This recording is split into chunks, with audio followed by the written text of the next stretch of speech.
Hi, everyone. Thanks for coming back to another episode of Declan's Autism Journey podcast. I'm really excited you're here. Today, I wanted to focus on the recent, really transformations that Declan is making. Over the last couple of months, probably the last month, we just feel like he is taking off in this, he's in like this new realm, and we are all in this new realm. Which is really exciting. It's been very emotionally turbulent over the last month in our house, I would say. But I think we are getting to a place now where we have so much reason to be excited. He is, as I said before, really communicating through RPM, which is rapid prompting method.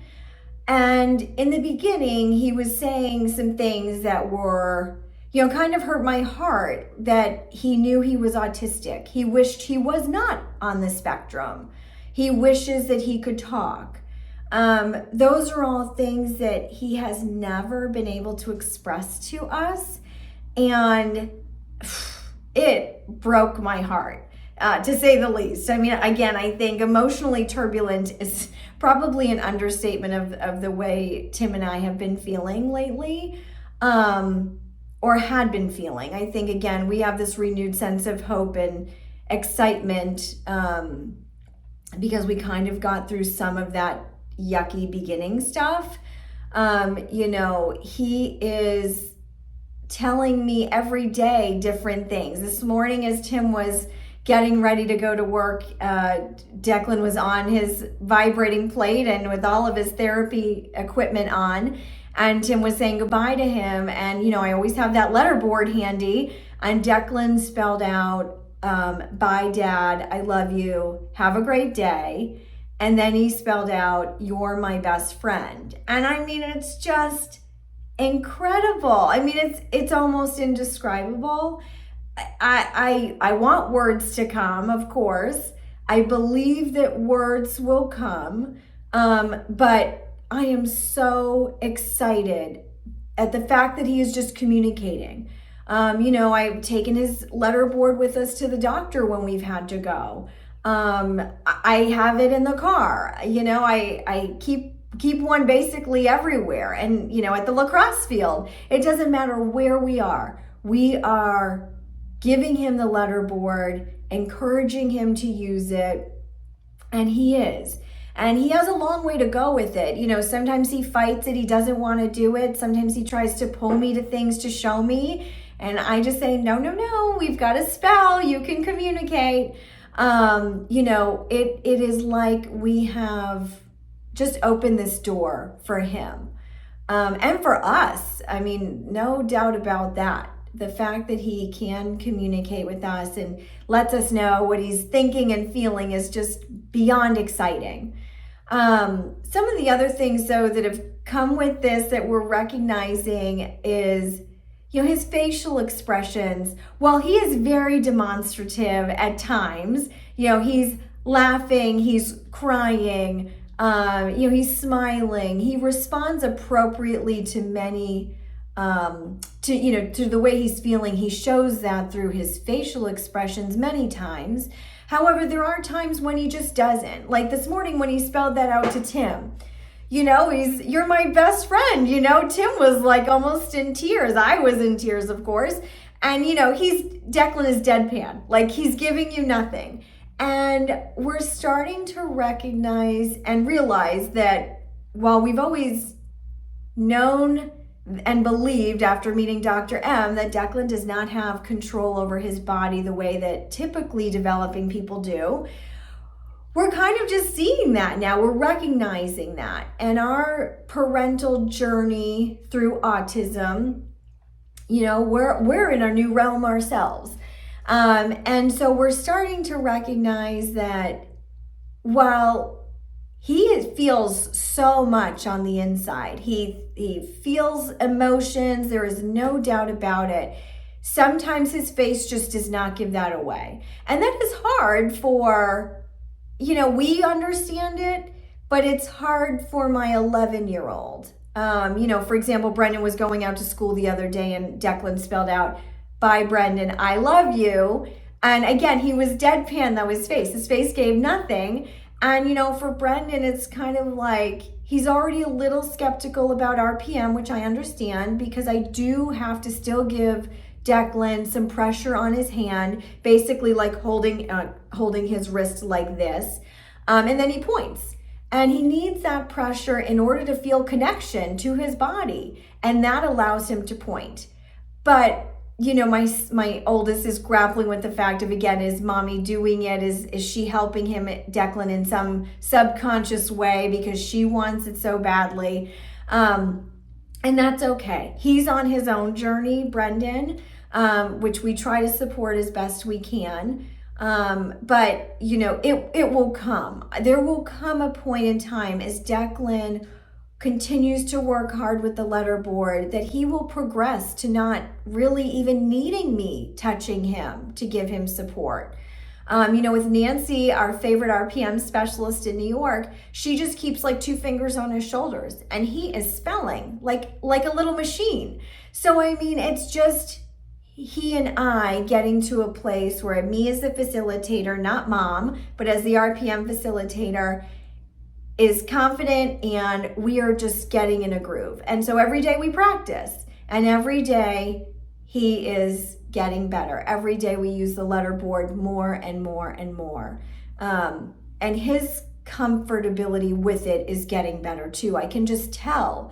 But what we can also see from him sometimes is as he's spelling things out and answering my questions, visually he is responding. Like you can see that he is excited by what we're talking about or upset by what we're talking about, depending on what it is.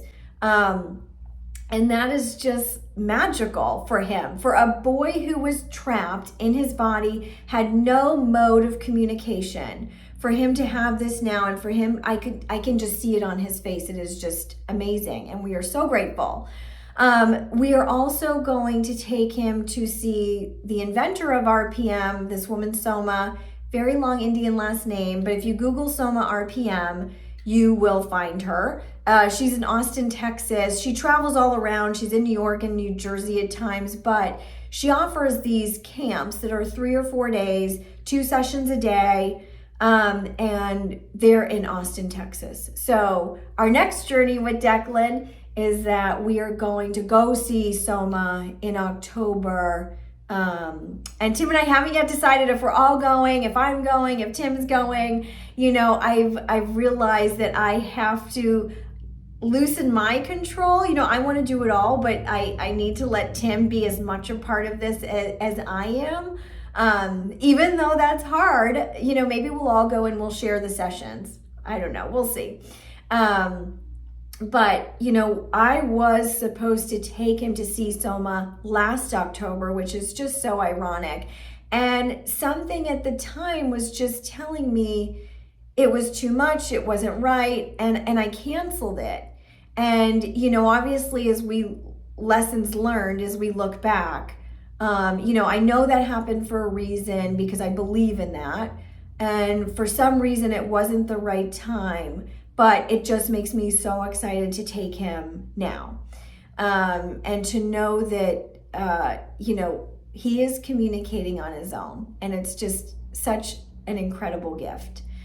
One other thing I wanted to talk about in today's podcast is we recently had an IEP meeting for Declan as he transitions into kindergarten this coming school year. And I want to start by saying I've always been a believer in being a partner with his team at school. I haven't hired an advocate because Tim and I both wanted to be a partner. We don't want to go in, with a hammer right off the bat. We want to just be their partner. And because we believe that all the therapy that we do with Declan is what really is going to get him one day to be independent and safe and to really bring out who he is. We've always believed it's not the school, that we use school as a tool for socialization, so that I can work, in order to pay for all of these things that we do. Tim and I both need to work. And I've always just wanted to be a place where he is treated appropriately, shown respect, people are kind to him, and it gives him an opportunity to do crafts and things like that that I just would not do at home with him. And it has been that, but I've never believed that the academics is why we have enrolled Declan in school. Based on our many conversations with Dr. M, we believe that Declan knows everything. And frankly, he has told me that on the letterboard. I was talking to him and was just saying, listen, we are going to spend the summer assessing where you are academically. I have no idea. He's going into kindergarten, but he can read. There's no doubt in my mind. And so, as I said that to him, I need to assess you this summer. I want to spend time going through workbooks and just not a lot, but just making it fun so I can know where he is so that I can advocate appropriately for him. And, he spelled out, I said, where do you feel you are? I want you to tell me where you feel you are academically. And he said, Mom, I know everything, but I really like world history. So, okay, but that doesn't really help me assess him as I need to figure out where we place him or what we do with him. What I'm also learning is that, and we have been believers on this from almost the start of our autism journey, but that standard in the box treatment was never going to change Declan. ABA was never going to make him safe as he grows up, never make him independent. It was, I don't even know what it was for, really, frankly, as I look back. And so, we know that all these therapies that we are doing with him are what's going to get him there. But as far as the academics, again, even going into kindergarten, I don't care about academics. It will come, we will figure out how to find the right way to challenge him academically. And so our journey as parents, again, we just continue to pivot and take things in. And one thing recently that has also sent us on this emotionally turbulent last month is a book called Ito in Autism Land. If you happen to follow along on Instagram, which is Declan's Autism Journey, I posted a picture of it. Dr. M gave it to me when I was there a couple weeks ago, and it was eye-opening. And if you are the parent, a caregiver, if nonverbal autism has touched your life in any way, please go get that book. It's an audiobook, or you can read the actual book. I started it and I said to my husband, I was like, you have to listen to this. And so we got it on audio, and he was all in. And my husband, in fairness, and I understand why, he too was a little skeptical of RPM, because again, I'm touching him, and Tim knows how badly I want to communicate with Declan. And so he would say, do you think there is a chance that you are subconsciously manipulating his hand because you want it so badly? And in the beginning, I too, just like the mom in this book, I would say, yeah, I guess there's a chance. And it wasn't only until recently that I was like, no, there is no chance I'm manipulating his hand. I am not doing it. I know 100%. It is not me. It is Declan. And when Tim listened to this book, he was like, he literally came home. He had taken our older to a lacrosse tournament a couple hours away. So we listened to it there and on the way back. He came through that door and he was like, I want to take him to see Soma. And I was like, oh my God, this is all happening. Like it's everything. As I look back through our journey, of course I have regrets. Of course there's things I would change. But I still, when I look back, I think this is all falling into place the way it is meant to be. And he's still 5. We still have so much time. Even though sometimes I feel like we're drowning and we're losing time, when I step back and I'm not as emotional, I recognize that he has come so far in the last year and a couple months that we've been working with Dr. M, that we have done stem cells. We are now almost 2 months post stem cells. Declan is spelling out to me that he can feel the stem cells in his mind. He spelled out, "You should wish you did stem cells sooner." I mean, he's just amazing. Like he is telling me what he needs, which is just such a gift, because for the last, 5 years of his life, I've just totally been guessing. We've always tried to do our best, but it really has been a leap of faith. We have had nothing concrete to make decisions. We just did what we thought was right. Some were right, some weren't, but to know that he now is at a place where he can communicate his needs is beyond exciting. And to know that there is so much more, this opens a door to so many more opportunities and possibilities.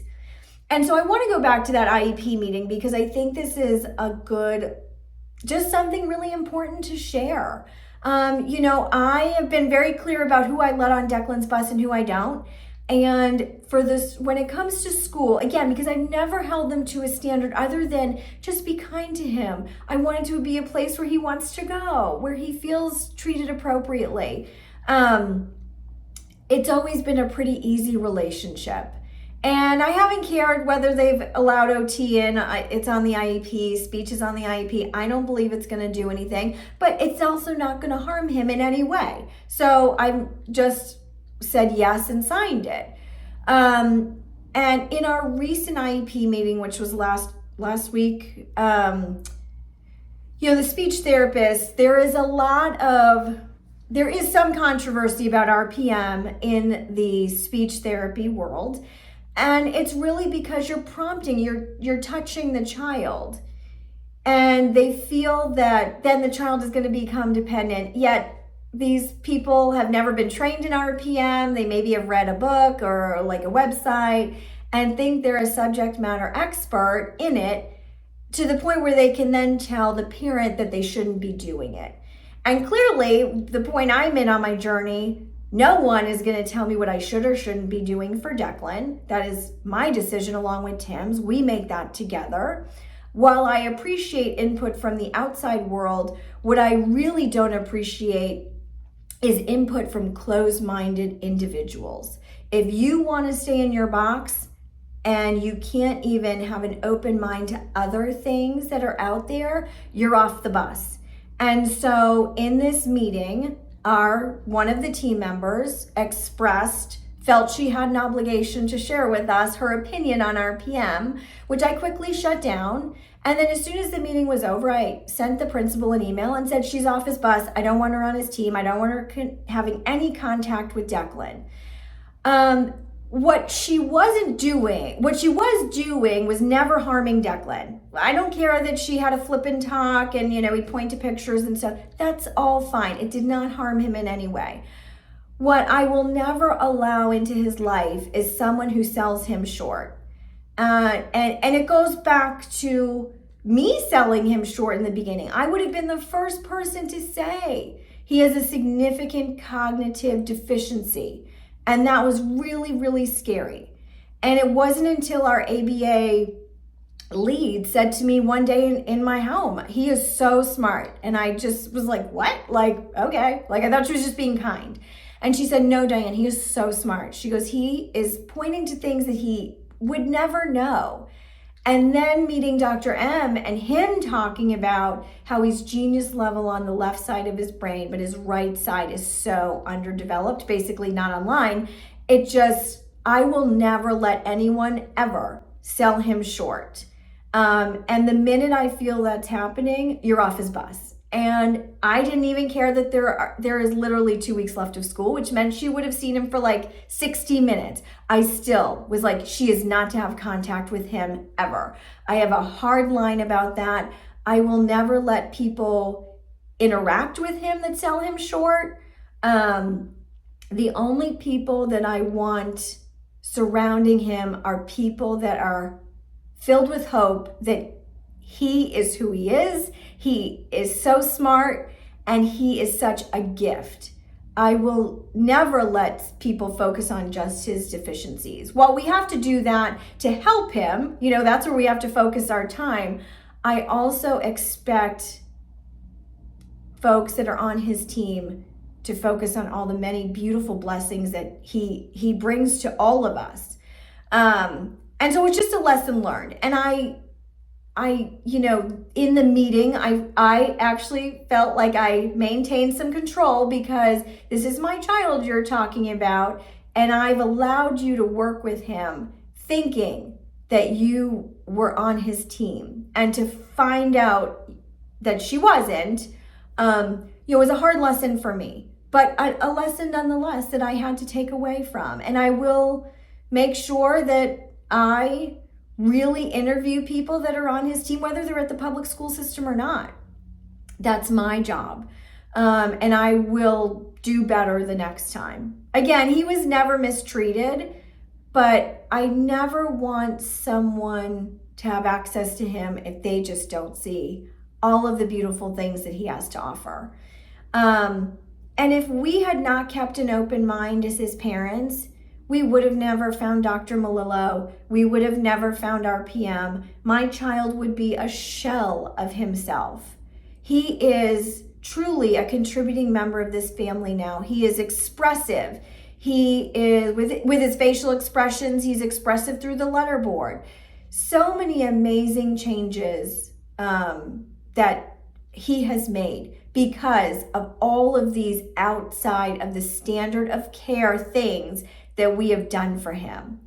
And that's a whole nother topic, which I've talked a little bit about before, but it's, finding the right partners is so hard. And you as a parent are given this diagnosis, which is so scary and overwhelming. And then the treatment that you're told to give your child is just, in my opinion, never going to really make a difference. And to go back to this speech therapist, they don't ever get specialized treatment in children with nonverbal autism, which is its own animal in and of itself.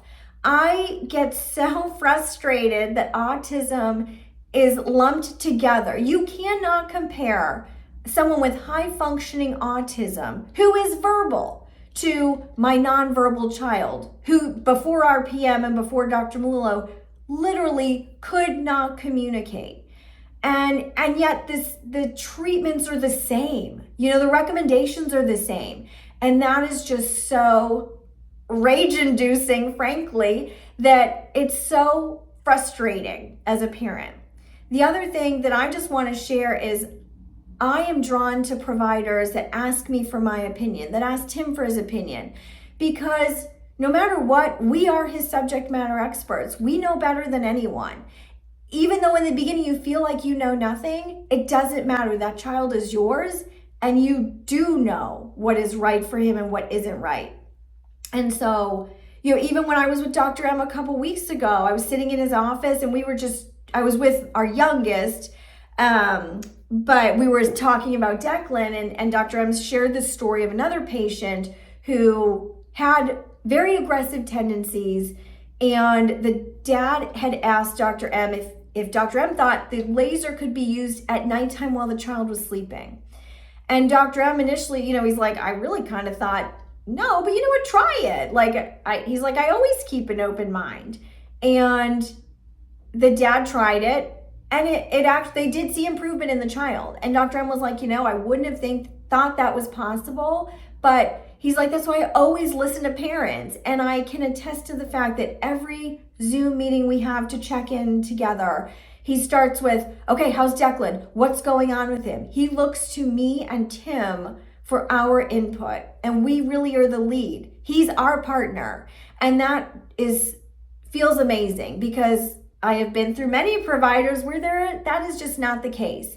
And I tend to run away from providers that either don't ask me for my opinion, don't talk to Declan like he's a human being, an individual, or that say, we don't know what causes autism, but we certainly know how to treat it. I mean, that just makes me crazy. And so I would just encourage folks that are just starting out on this path.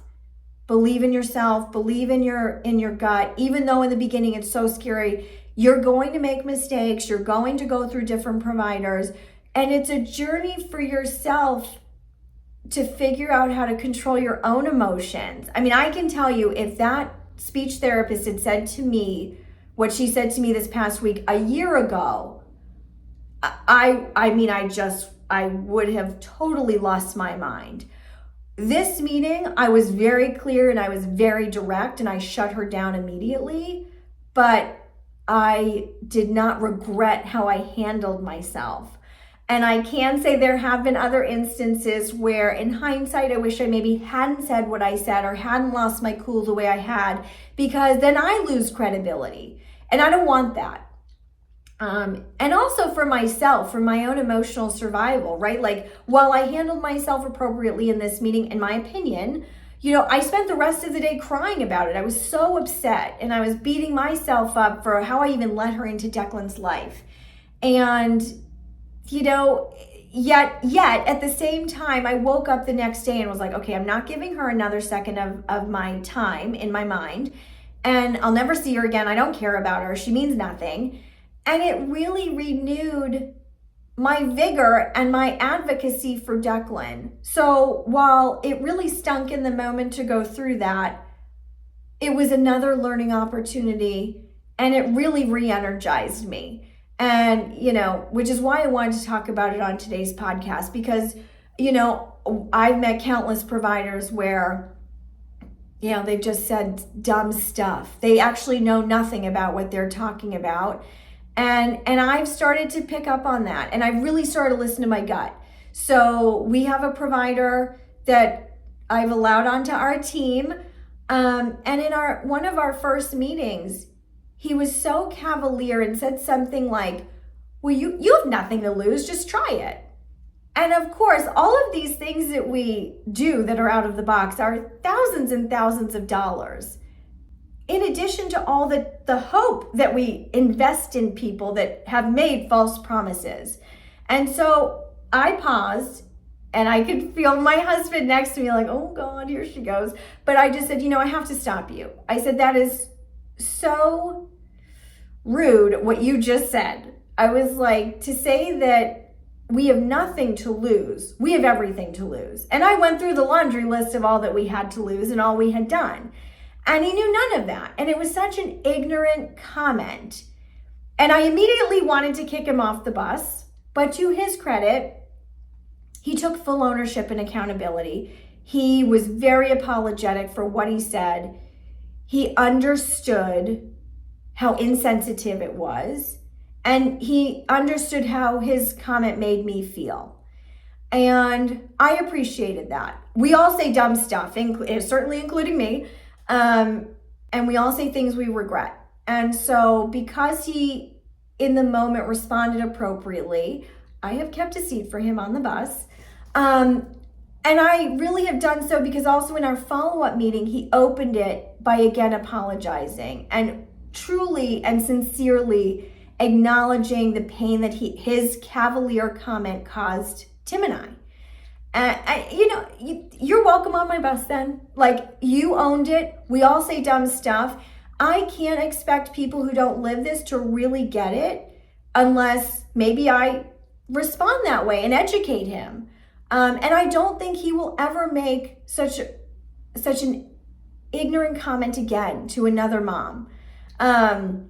While it's not my job to make people less ignorant when it comes to autism and the special needs community, I certainly, if I feel inclined to speak up, I certainly will. There's also times where I just let it go because I can't even get into it with some of the moronic comments that I have received. But again, lessons learned, things that, it's always an opportunity for me to take away and sit back and think, okay, how could I have handled myself differently? Would I handle myself differently? And what am I learning from this? And so, that's just the last couple weeks, month and a half in this house has been turbulent. But again, I feel like we are on the right path. We are on a new path, which is really exciting. And I really look forward to keeping this conversation going. So hope you enjoyed this podcast. Please reach out to me at Declan's autism journey at gmail.com if you have anything you'd like to share. I love feedback. I would really appreciate it. This podcast, while it helps me personally as Declan's mom, I want to be a safe space, as I've said before, for our special needs community, because there are many places that are not safe spaces for us to share. And that doesn't feel great. So I want this to always be that for not just myself, but for others. And I really appreciate your time today. Thank you so much. Have a great day.